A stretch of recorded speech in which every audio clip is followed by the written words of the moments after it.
Heraldo Podcast, un lugar para tus oídos. Como hoy vamos a hablar de corridos tumbados, voy a empezar por referir a una película de 1948 con Judy Garland y Gene Kelly, que es de lo más pertinente. La película se llama El Pirata, el director es Vincente Minnelli y es uno de los musicales clásicos de la Metro-Goldwyn-Mayer, a pesar de que no fue un éxito en su momento. Sin embargo, hoy es muy apreciada por sus canciones de Cole Porter, es muy apreciada por su locura cromática, lo que hace Vincente Minnelli con el color es verdaderamente asombroso, y es muy apreciada por una trama que es absolutamente delirante. El Pirata cuenta la historia de Manuela, una joven de familia casadera que es huérfana, que vive en una isla llamada Calvados, así como el brandy de manzana. Es una isla imaginaria que se supone que está en el Caribe y cuya tía quiere arreglarle un matrimonio con el alcalde de la isla porque pues necesita tener un matrimonio de conveniencia porque pues ella es huérfana y no tiene quien la proteja económicamente. Esto sucede aproximadamente en el siglo XVIII. Y Manuela es muy infeliz por casarse con este viejo panzón porque ella sueña con relatos de aventura protagonizados por Macoco, el pirata.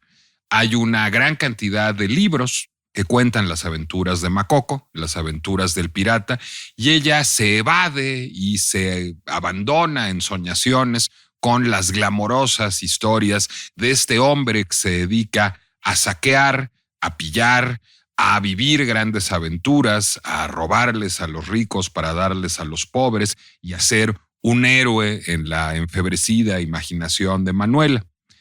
Muy pronto llega a la isla de Calvados una tropa itinerante de circo, una troupe, una compañía de circo, que está encabezada por Serafín. Serafín, que es Gene Kelly, es un hombre muy apuesto, muy arrojado, muy sensual, que es hábil con las armas, pero que baila al mismo tiempo y canta y es muy galán y las trae a todas muertas y tiene un pasado del que nadie habla. Y por una serie de complicaciones de la trama, Manuela se empieza a convencer de que en realidad Serafín, este cirquero, es Macoco, es el pirata con el que siempre ha soñado, y él, como quiere con ella, como se está enamorando de ella, le hace pensar que sí, que es Macoco. Y es entonces cuando se revela la verdad del asunto. La verdad es que Manuela está comprometida con Macoco el pirata. La verdad es que el alcalde de pueblo, ese viejo barrigón, es el pirata de los sueños de Manuela. Han pasado ya muchos años. Además, la literatura siempre resulta mucho más atractiva que la realidad y el pirata de las fantasías enfebrecidas, el bandolero, el héroe que les quita a los ricos para darle a los pobres, el hombre que vive mil aventuras y las vive mal también, es el viejo panzón con el que está comprometida Manuela. Imposible no pensar en los corridos tumbados cuando veo nuestra película de 1948.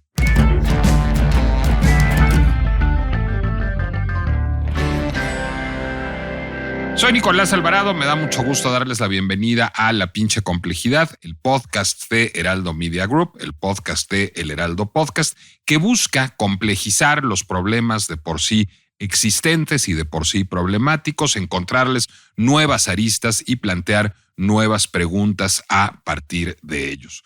Hoy, lo anuncié ya, vamos a hablar de corridos tumbados. Y la pregunta es, y si voy a hablar de corridos tumbados, ¿por qué no empecé hablando de Peso Pluma? ¿Por qué no empecé hablando de Natanael Cano? ¿Por qué no empecé hablando del Chapo Guzmán? A lo mejor hubiera sido pertinente. ¿Y por qué empecé hablando de un musical de la Metro de 1948 con Judy Garland y Gene Kelly?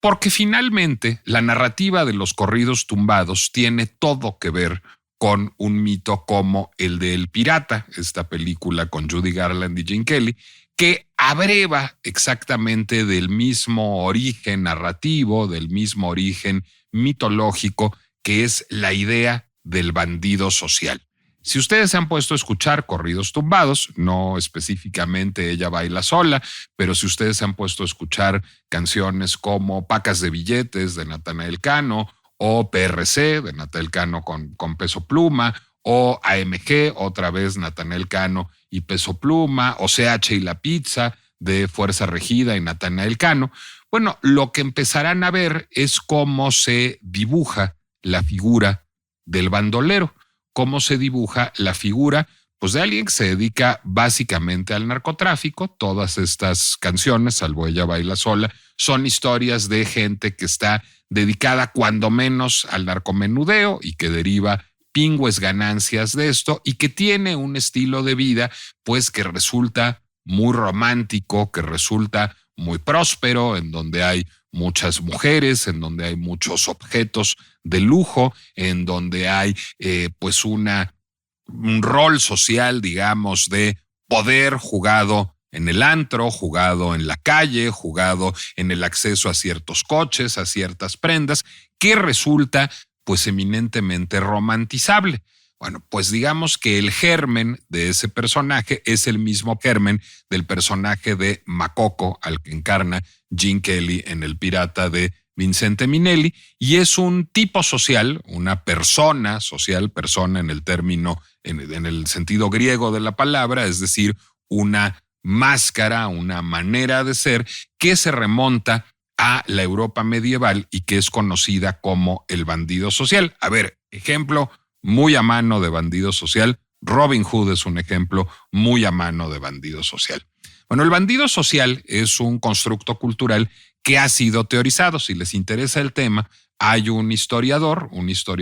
nacido en Austria, pero nacionalizado británico, que estudió en el Reino Unido y que desarrolló toda su carrera en el Reino Unido, que se llama Eric Hobsbawm, Hobsbawm,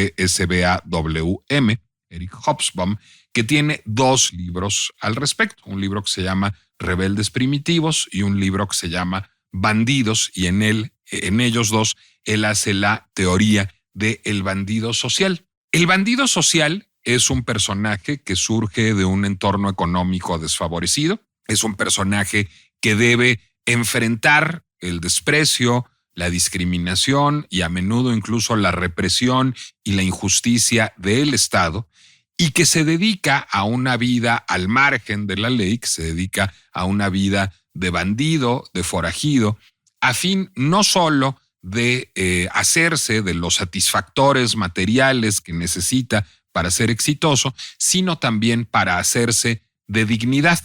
y para, de manera pues casi digamos alegórica, por identificación vicaria, para devolverle la dignidad a aquella comunidad que le da origen. Ese es el tipo del bandido social, muy estudiado por Eric Hobsbawm y a partir de él por otros autores en muchos textos antropológicos y sociológicos escritos a lo largo del siglo XX. Insisto, Robin Hood es el más famoso de este tipo, de los bandidos sociales, y el más antiguo y el que nos permite darnos cuenta de hasta dónde se remonta el tipo, de hasta dónde se remonta esta persona antropológica, pero en realidad toda la historia de la humanidad ha estado sembrada de este tipo de personajes. Por ejemplo, si pensamos en el Chicago de Al Capone, si pensamos en los gángsters de los años 30, bueno, pues estos también eran ejemplos del bandido social, como lo era el Makoko del Pirata de Vincente Minnelli, encarnado por Gene Kelly. Y normalmente, bueno, pues por supuesto, estos bandidos sociales, estos criminales sociales, que también se les conoce así, son pues también avatares, digamos, de sociedades que están en proceso de descomposición. Cuando hay sociedades que tienen muchas desigualdades, que acusan muchas desigualdades, y sociedades que además pues exhiben pocos mecanismos de movilidad social y exhiben pocos controles democráticos, pues figuras como la del bandido social florecen. Es el caso también de la Revolución Mexicana con Pancho Villa, la figura de Pancho Villa y de otros revolucionarios que fueron, por cierto, objeto de corridos, y ahora voy a llegar ahí, tienen mucho que ver con esta idea de el bandido social que de alguna manera emancipa a comunidades que se sienten social o políticamente oprimidas a través de una vida vivida al margen de la ley, allegándose satisfactores materiales, pero allegándose sobre todo la dignidad que viene con el éxito de alguna manera. Hablaba yo de la Revolución Mexicana y creo que eso también es muy importante en este momento. ¿Por qué? Porque en la Revolución Mexicana es cuando surgen los corridos, este género musical que normalmente está dedicado a hacer la crónica de hazañas que tienen que ver con entornos bélicos, con entornos de batalla, generalmente desde una perspectiva que está al margen de la autoridad. Esto existe desde la Revolución. Los corridos revolucionarios fueron la primera forma del corrido que conocimos y existieron durante muchísimos años, durante los años 20, 30, 40, pero su popularidad fue minando, su popularidad fue mermándose, aparecieron otras formas musicales, aparecieron otras formas de la música norteña, aparecieron en el sur del país otras formas musicales más ligadas con el mundo de la rumba, con el mundo de los géneros tropicales, con el mundo de la cumbia, y el corrido empezó a pasar de moda hasta los años 80. Los años 80 fueron un segundo momento de gran auge del corrido,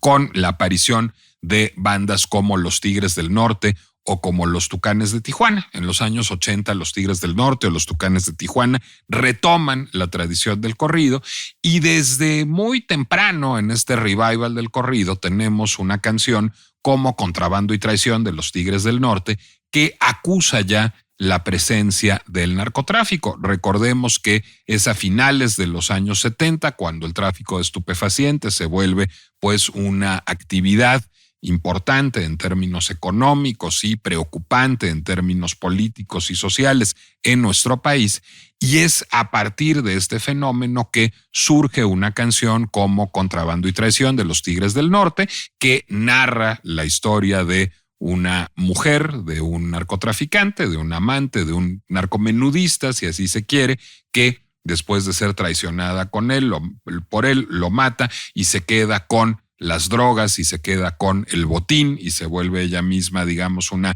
suerte de antiheroína. Bueno, Contrabando y Traición acusaba ya la realidad de ese momento histórico y es, digamos, de alguna manera el germen de la narcocultura. Hoy tenemos muchas series de televisión, muchas películas, muchas novelas que giran en torno a la figura del narco, y esto es heredero de una suerte, de una cierta narcocultura de principios de los 80 que se origina con bandas como los Tigres del Norte o como los Tucanes de Tijuana. Esto también genera una estética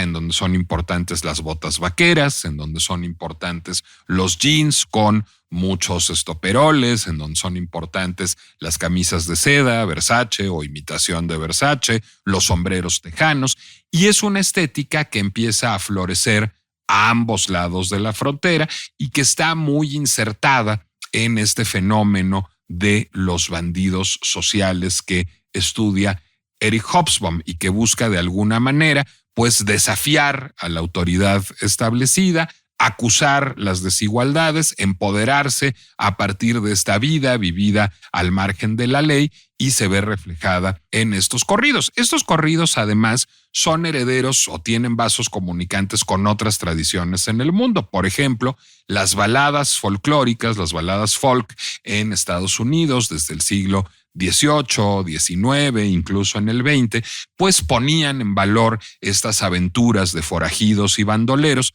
y en algún momento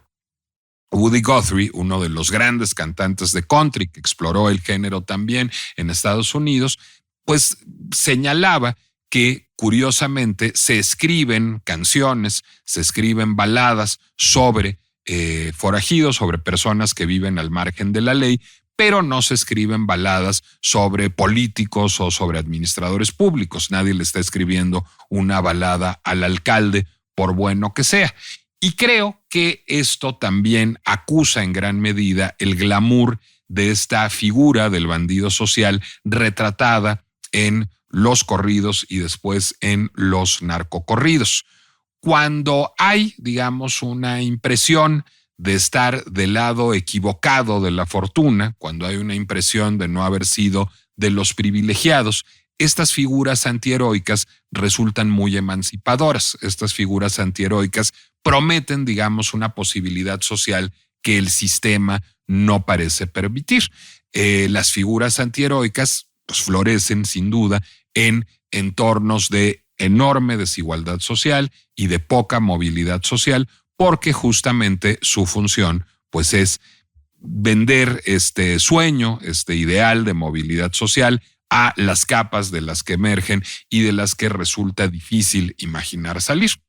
Los narcocorridos se vuelven muy importantes en los años 80 y 90, generan toda una nueva estética, resultan extraordinariamente polémicos y hay muchas voces del lado de la política, del lado de la religión, incluso del lado de la academia y del pensamiento que se alzan en contra de los narcocorridos y que quieren prohibir los narcocorridos, diciendo que hacen apología de la violencia, diciendo que están incitando, digamos, a que se pues vivan vidas dedicadas a el narcotráfico u otras formas del crimen organizado y que están glamorizando y glorificando esos estilos de vida. Esa polémica, sin embargo, nunca logra acallar los narcocorridos porque, bueno, por dos razones. Una, pues son una expresión cultural difícil de frenar, es decir, acusan una realidad social. Segundo, son muy buen negocio. Es decir, los narcocorridos en los años 80, 90, en el último gran momento de éxito de las disqueras transnacionales, pues hacen que estos artistas terminen firmados o por sellos como Fonovisa, la disquera de Televisa, o como Orfeón, la disquera de Radio Fórmula, o de plano por sellos transnacionales como Universal, de manera muy destacada, como EMI, como Sony, como BMG, como Warner, etcétera. Y esto hace imposible acallar la voz del narcocorrido. En paralelo, en esos mismos años 80 y 90, surge en Estados Unidos el hip hop. El hip hop surge, digamos, del rap a principios de los años 80, pero a partir del hip hop surge un subgénero que es conocido como el gangsta rap. El gangsta rap es el subgénero del hip hop que lo que busca es reflejar, digamos, la realidad de los guetos y de los guetos particularmente volcados al narcotráfico y retratar las bravatas de estos adolescentes y jóvenes hombres del gueto que han logrado salir de la marginación a través justamente de entregarse a una vida pues que tiene que ver con ser dealers de drogas y con, a partir de la fortuna generada por estas actividades ilegales, poder acceder a ciertos emblemas de riqueza. Y es ahí en donde empiezan a aparecer en esos imaginarios los tenis de diseñador muy agresivos, las marcas de lujo, de ropa, de accesorios, de marroquinería, en donde empiezan a aparecer las marcas de coñac. El coñac vive un reposicionamiento, todas las grandes casas de coñac empiezan a cultivar esta imagen de marca más urbana, más relacionada con la población negra de Estados Unidos. Empiezan las marcas de champaña también a adoptar algunas de ellas este posicionamiento y empieza, digamos, este culto al bling a partir de estos personajes que logran salir del gueto y de la marginalidad gracias a este estilo de vida criminal que es retratado en estas canciones. Otra vez es muy, muy, muy polémico, igual que los narcocorridos en México, en Estados Unidos, en los 80, en los 90, es muy polémico el género del gangsta rap y se enfrenta con muchos cuestionamientos de personajes tan conspicuos como, por ejemplo, el vicepresidente Dan Quayle, el vicepresidente del presidente Bush, que empieza a clamar por la prohibición de un álbum de Tupac Shakur de 1991, Tupacalypse Now, diciendo no hay razón alguna para que un disco como este sea editado, no tiene lugar en nuestra sociedad. Y esto que empieza a, darse en paralelo con violencia policial y violencia militar en contra de la comunidad negra en los guetos, pues hace que no logre prosperar y que al contrario se vuelva un problema de imagen pública importante para la administración Bush y para el vicepresidente Quayle, al que traían de bajada los medios de comunicación en aquella época. Y digamos, el intento de censura de Dan Quayle del disco Tupacalypse Now es un ejemplo más de cómo fracasa todos los intentos por pues acallar las voces del gangsta rap en los años 80 y 90 en Estados Unidos. Incluso figuras importantes de la comunidad negra, como el cineasta Spike Lee, que encarna pues una visión progresista negra muy encomiable y muy icónica en Estados Unidos, empiezan a cuestionar los excesos del gangsta rap, su glamorización de la violencia y del crimen organizado, pero nada pueden con algo que, por una parte, resulta orgánico y por otra parte resulta un muy buen negocio. Hay un académico británico que se llama Ronald Judy, que también ha analizado este fenómeno y que habla también de una mercantilización de la figura del hombre negro joven del gueto, que se da a partir del gangsta rap y a partir de palabras como nigga, a partir de ciertos estilos vestimentarios, del consumo de ciertos productos, hacen que esta figura desafiante, esta figura presuntamente transgresora y que está buscando socavar el sistema desde la paralegalidad o desde la ilegalidad, termine siendo un producto de consumo más explotado por marcas de ropa, marcas de alcohol y por la industria discográfica de manera muy importante, lo que de alguna manera lo haría inocuo. Sin embargo, no logra acabar con esta figura. E incluso figuras más recientes como Kanye West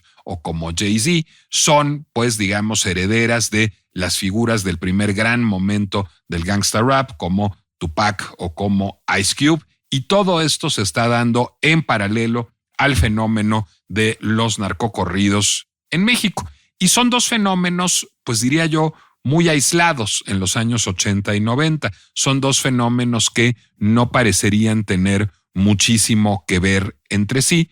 cuando tenían en realidad toda la narrativa en común. Lo que evidencia los vasos comunicantes entre ellos, y ahora sí ya llegamos a lo que nos truje Chencha, es el mundo del corrido tumbado. El corrido tumbado es en muy buena medida el hijo del narcocorrido y el gangsta rap, el hijo de la tradición de la música regional mexicana, como se le conoce en las categorías mercadológicas estadounidenses, y del hip hop. Y es un fenómeno que tiene que ver con la hibridación cultural que se da en la frontera, pero también con un relevo generacional. La imagen del narco con su camisa Versace y sus botas vaqueras y oyendo a los Tigres del Norte es una imagen de otra generación, es una imagen de los años 90. Es una imagen también de personas cuya lengua materna es el español, que han crecido en entornos rurales y que dicen poco a la juventud contemporánea que tiene un consumo cultural, sobre todo a través de TikTok, y que vive mayoritariamente en entornos urbanos.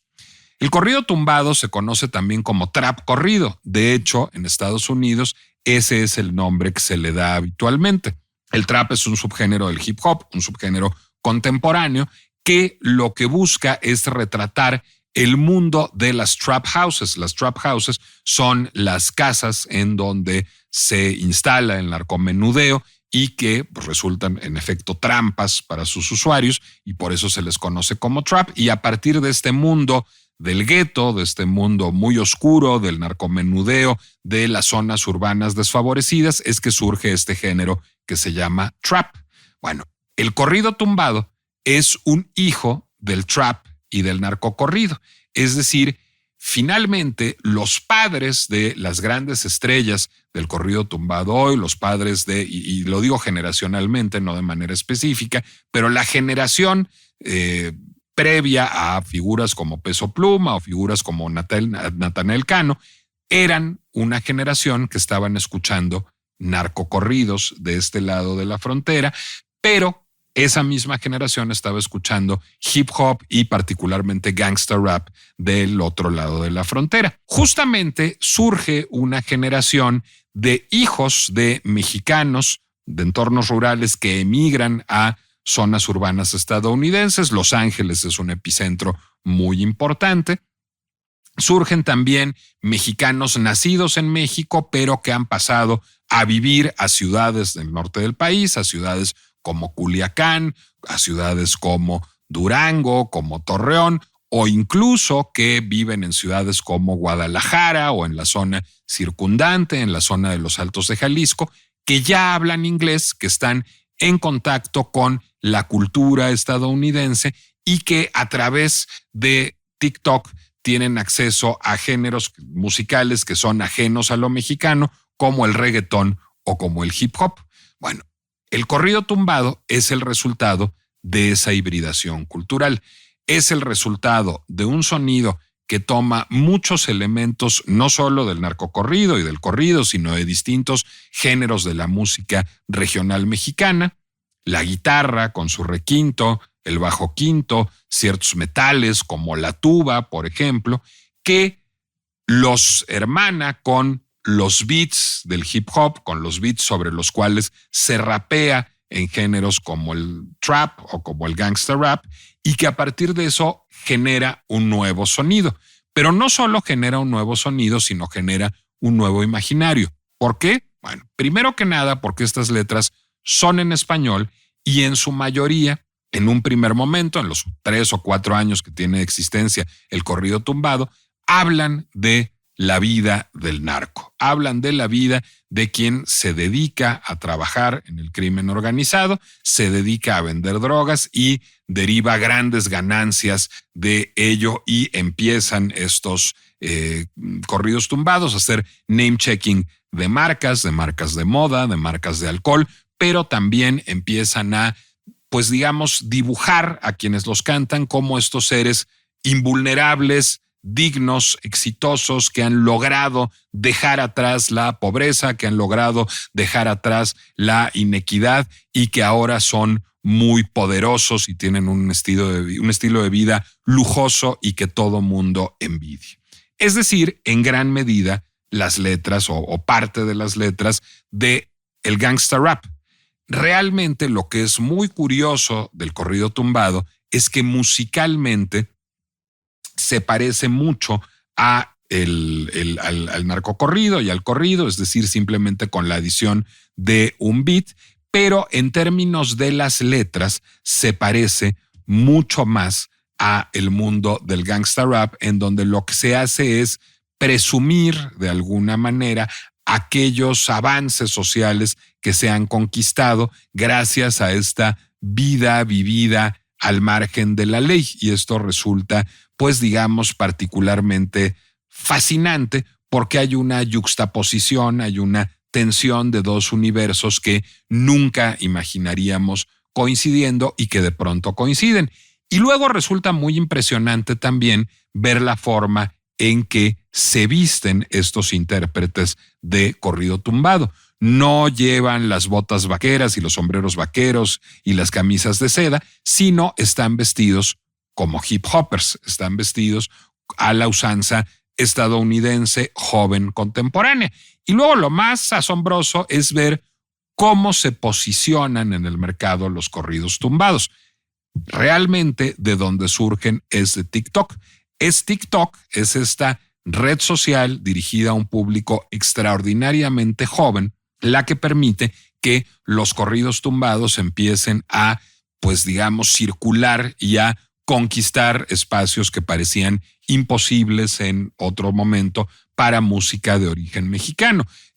Se ha dicho hasta el cansancio, pero vale la pena recordarlo. Ya hay 5 canciones de corrido tumbado, 5 corridos tumbados que se han colocado en los primeros 100 lugares de Spotify, lo mismo en los primeros 200 lugares de Billboard. Ya fue Peso Pluma a cantar con Jimmy Fallon, y al mismo tiempo pues asistimos en todo el mundo a un fenómeno de pánico moral no demasiado distante del que provocó en su época el narcocorrido en los años 80 y 90, o del que provocó en su época el gangster rap también en los años 80 y 90. ¿Por qué? Porque de manera muy importante, estas canciones, pues, generan narrativas muy, pues, digamos, glorificadoras de un cierto estilo de vida,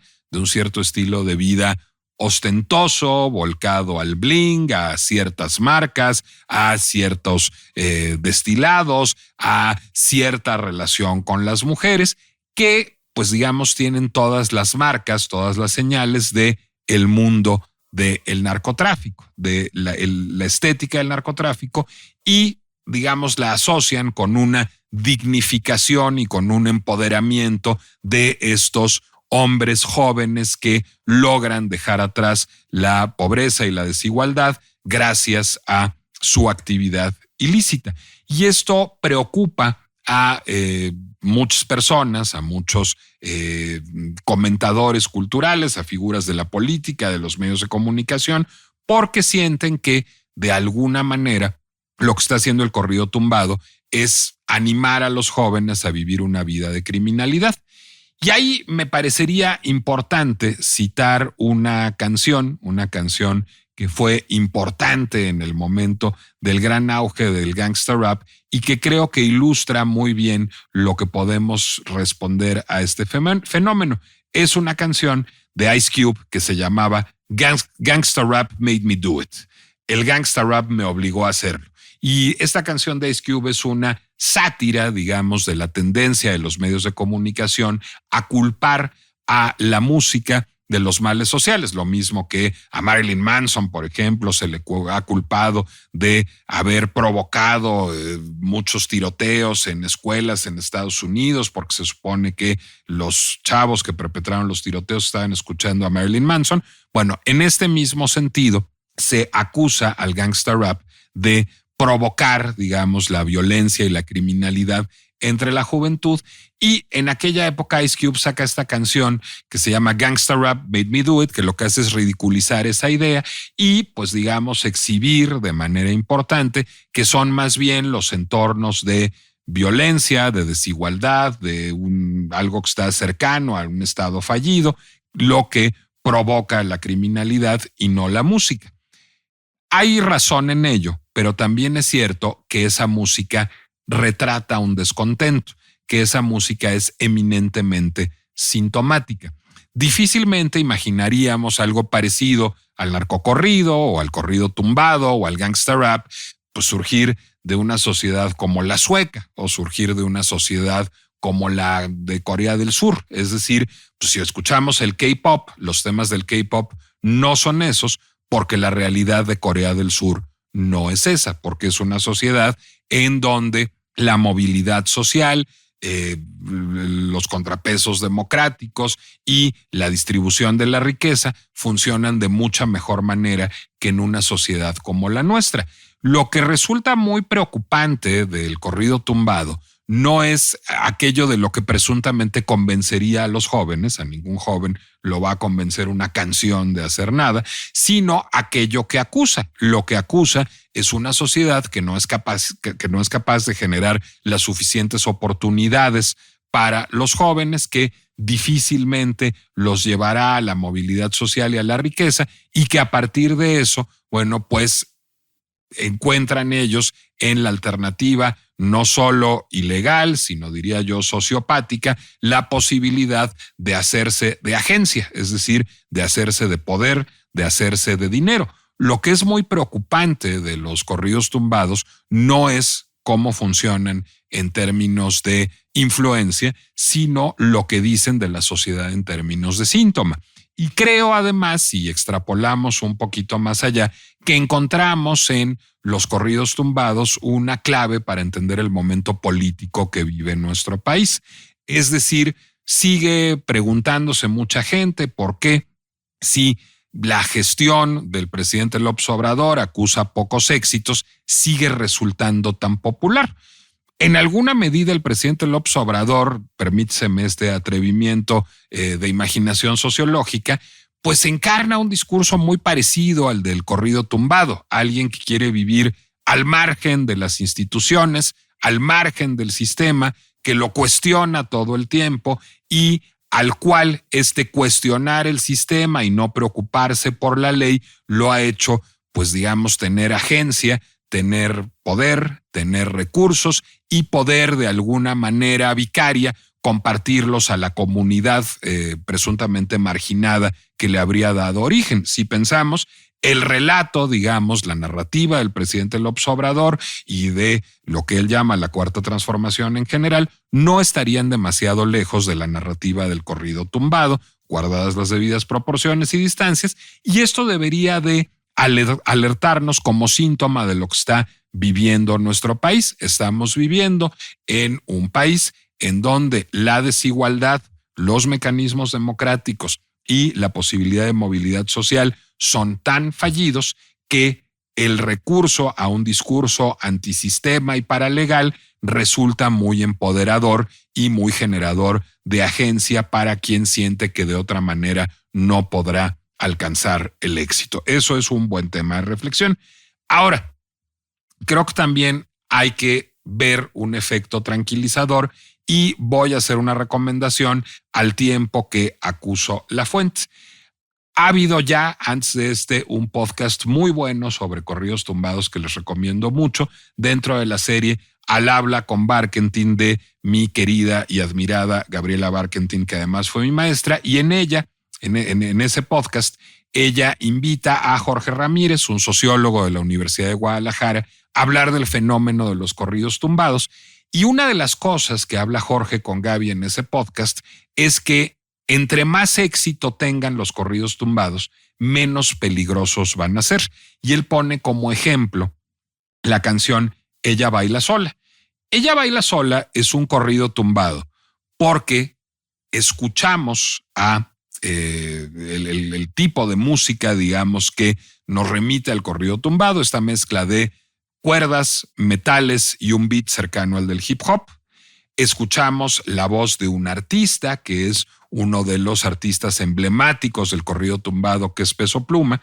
pero no hay nada de narco, ni de lujo, ni de drogas, ni de agencia, ni de violencia en la letra. Es una canción sobre sexo, como casi todas las canciones populares. Es una canción sobre alguien que se siente atraído sexualmente a una que baila sola y que cree incluso estar enamorado de ella. Podría ser la letra de cualquier canción pop, de cualquier género, escrita entre los años 20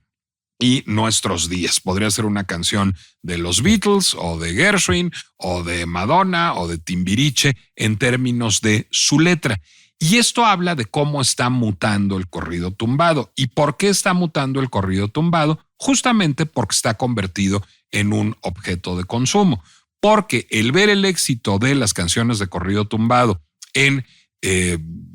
las listas de Spotify, en los playlists de Spotify o en las listas de popularidad de Billboard, hacen que la industria discográfica se sienta interesada por ese sonido, cuando ven todos esos views en TikTok también, pero que quieran hacer algo que sea más fácilmente aceptado por el mainstream que estas historias de drogas, violencia y lujo. Entonces, naturalmente, conforme vaya siendo aceptado por el mainstream el corrido tumbado, sus letras tenderán cada vez más a hablar de amor y de sexo y menos de drogas, lujo y violencia. Y esto seguramente tranquilizará mucho a quienes tienen pánico moral por la influencia perniciosa de los corridos tumbados. Yo creo que debemos escuchar los corridos tumbados como un síntoma de una sociedad que acusa grandes deficiencias y desigualdades y como, pues digamos, un acicate para no solo entender de manera específica los problemas sociales, económicos y políticos de México, sino también para cambiar el paradigma. Mientras sigamos teniendo una clase política de cualquier signo, desde el gobierno, desde la oposición, desde la izquierda o la derecha o la presunta izquierda, que no escucha lo que habla la sociedad, que no entiende cuál es el reclamo detrás de los corridos tumbados, los corridos van a seguir siendo tumbados, que cualquiera que haya escuchado corridos tumbados lo sabe, significa colocados. Si queremos destumbar a los corridos, si queremos quitarles lo colocado, es decir, sustraerlos al universo de las drogas, tendríamos que generar las condiciones socioeconómicas y políticas como sociedad para dar agencia a grandes capas de la población que hoy no sienten tenerla y que encuentren en los discursos antisistema, sean los de partidos políticos, sean de los corridos tumbados, vías para una dignificación y una representación que sienten no estar teniendo. Así que ya pasamos de Peso Pluma y el corrido tumbado a un, pues digamos, atisbo de diagnóstico de los problemas que vive el México contemporáneo, como siempre sucede cuando escuchamos con atención los fenómenos de la cultura popular. Soy Nicolás Alvarado, les agradezco mucho que me hayan acompañado en este episodio de La Pinche Complejidad, el podcast de El Heraldo Podcast dedicado a complejizar más ya los problemas de la vida moderna, y los espero la semana próxima. Les recuerdo que mi Instagram es Nicolás Alvarado Lector y que ustedes pueden escuchar La Pinche Complejidad en cualquier plataforma en donde acostumbren escuchar podcasts como Spotify, Apple Music, Amazon, Deezer, YouTube y otras más de postín, de renombre y que seguramente los harán la envidia del barrio. Nos escuchamos la próxima.